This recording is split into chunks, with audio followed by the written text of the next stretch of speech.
Monica Guzman. Hello. You're way too adorable to be as smart as you are. It's crazy. I do have blue earrings. Oh, wait, I took them off. I took only one off. How Oh, funny. that's cool. That's Okay, edgy. well, now I feel very uncool. Should I keep it on? Keep it on. I'm going to keep it on. It's edgy. It's edgy. That's right. That's what I'm here to be. You're here to so be edgy. edgy. You're so edgy writing these freaking books with annotations and studies and everything in it. Illustrations, all of that. Who do you think you are? I know.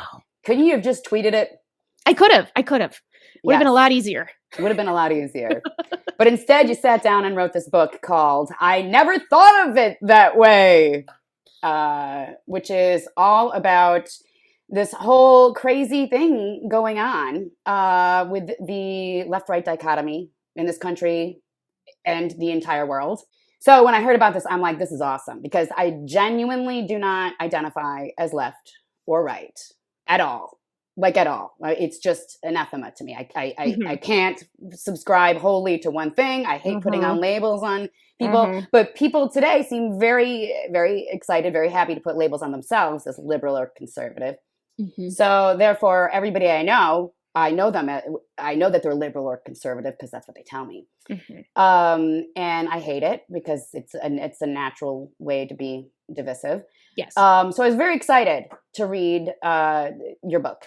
And then I got it, and I got very nervous because of an excerpt in your intro, which is all about how you were nervous to spend Election Day 2020 with your parents. And you say in the intro, after all, I'm a liberal who voted for Joe Biden, and mom and dad are conservatives who voted enthusiastically and twice now for Donald Trump. So I was like, uh-oh, here we go. Another freaking liberal elite trying to school the stupid conservatives because from my perspective, and truly it's just anecdotal and I really don't have a side. I have voted liberal more times than I've voted conservative, but I've voted both. I've sat it out. But my own experience was after this 2016 election, there were a lot of people like Sarah Silverman out there going around saying, I'm going to go and learn what the other side have to say. And instead, what it was her trying to school stupid conservatives. I love you, America, from the sea to shining sea. Can't stand that. Yeah. No. Horrible.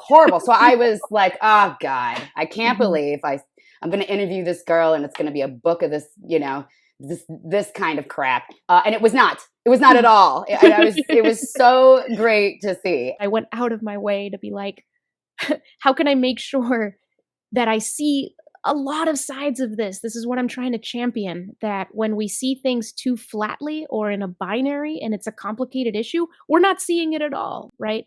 So yeah, I'm so glad that came across. Yeah. I like to say, once you choose a side, you're closing half your mind. And that's why I don't want to do it. Right.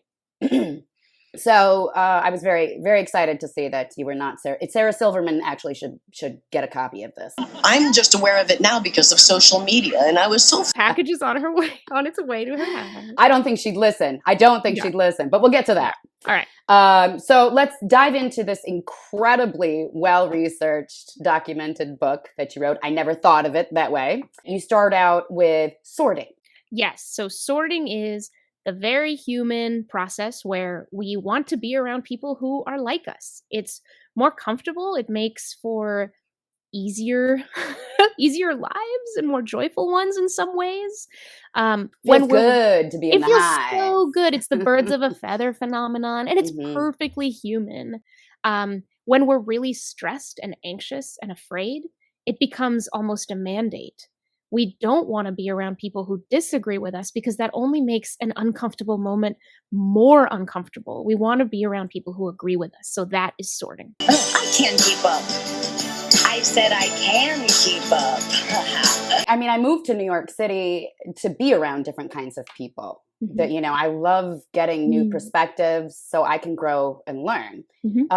But New York City has lately become, it's so polarized that being around different people is kind of gone, which, bums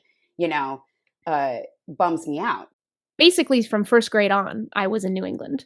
And and then I moved across the country a couple times for media type things. And when I heard that Seattle was in the stars and the possibility, I thought about Frasier, I thought about Kurt Cobain, I thought about Nice. something about the culture. It was just like, I feel like I fit there. And I did politically, I did fit here. But Seattle is a very, very, very blue, very democratic place. And I do have big concerns now that we're missing a lot because voices across the spectrum don't get as much traction here. Yeah. So it sounds like you're experiencing the kind of same thing that I've been experiencing. Yeah. And I think this is happening everywhere. There's been a lot of reporting about blue zip codes getting bluer, red zip codes getting redder, people moving to be more comfortable. And who can blame them on an individual level? This is why sorting is such a challenge. A few years ago, I was sitting around and I go, wow, there's a real epidemic of So first we sort each other and then we other each other. Tell me about that. Yeah. So othering, again, very natural human process where we put distance between ourselves and those we deem too different. So it's not just about wanting to be around people who are like us. We also really do push off people who are not like us. But again, anecdotally, from my perspective, being, again, completely, I mean, Barack Obama follows me on Twitter. I am like completely neutral. But I find that today, and this swings, the pendulum swings, right? When I was growing up, it was conservatives who I felt like had this devil obsession or, this is evil versus good. Today, I feel like when conservatives disagree with liberals, they might roll their eyes and think that liberals are stupid. But when Dems or liberals disagree with conservatives, they say that they're evil. They say they're evil.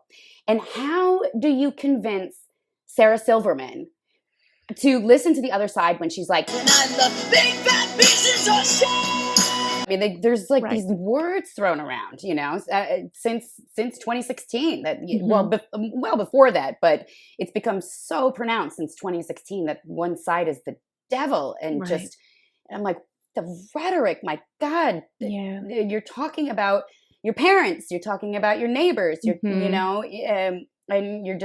forgetting that human element. The cure for a lot of this that the book presents is curiosity. And when we are contemptuous, we can't be curious. Nope. And that I will absolutely admit that there's plenty of contempt on the left. But in your book, you present a lot of research that says they both sides think equally little of each other. Yeah, I don't come down one side or the other saying that one side is more to blame, and that's not really what I set out to do in the book. But I will say that there's no one who feels understood here. Yes, that's where what I mean. And that's the most important point that we need to take away. Right. And I don't know if those closed-minded liberals can do it, but sometimes I get really, really mad at you and the stupid sucks. Okay, so then. Yeah, the key thing about curiosity is that it is a practice. It is something that can be done. A lot of people who think of it as a personality trait. That person's curious naturally, that person is not. That's just not true. There's no evidence for that. So curiosity is a neurological thing where once you are aware of a gap between something you know and something you want to know, this craving arises. So a lot of it is about making sure that you can find gaps between what you know and what you don't know. A couple things get in the way. Certainty is the arch villain of curiosity. When you think you know, you won't think to ask. So when we are this divided, we start to manufacture a lot of certainty, not just about the world, but about those other people. Right. Sarah. Dude, I'm from fucking New Hampshire. And wow. So many times I see people who profit or thrive off of an identity, right? And then they never deviate from that. And it's just like, well, now you're not a real person anymore. Right. You're a committed person. You're a symbol. And for some people, that's their job. They become symbols. Yes. Too many people. No. This should not be a job. Influencer. I don't want to influence anybody, Monica. I don't want to influence anybody at all. What a terrible thing to do. And you're mad at me for... The best and only solution to this that is empowering and that we can control is that we can be better listeners. That's all we can control. I feel like the majority of Yes. sane, rational people just want the freaking fight to stop and everybody just to chill out and be respectful and Yep. leave each other alone. Yep. And that's it. Wait a minute, what am I doing? Yin yang, two sides of a coin. This is the way it works, you know? Recognize that it's a whole thing, that it's a circle with the dots and the Yeah, we balance white. each other out. Yeah, we Absolutely. need this, and we need each other. This is the way we work. If we polarize too much, we stop working. We are broken when so many of us feel so misunderstood, and we're the only ones who can fix that. Yes. Well, and you feel hopeful about that. Totally. Oh yeah. That's amazing. We make so much corn. Well, we need to make, I never thought of it that way, required reading in every freaking classroom. We got to send one to Sarah Silverman, Avi. Everybody should go out and read the book, and I'm glad I did, and I'm glad to have you on. So thanks for coming on. Thank you so much for having me. This was a lot of fun. I'm not sure Sarah Silverman will listen, but can you please explain? I'm just going to keep up that joke the whole time. Yeah, that's fine.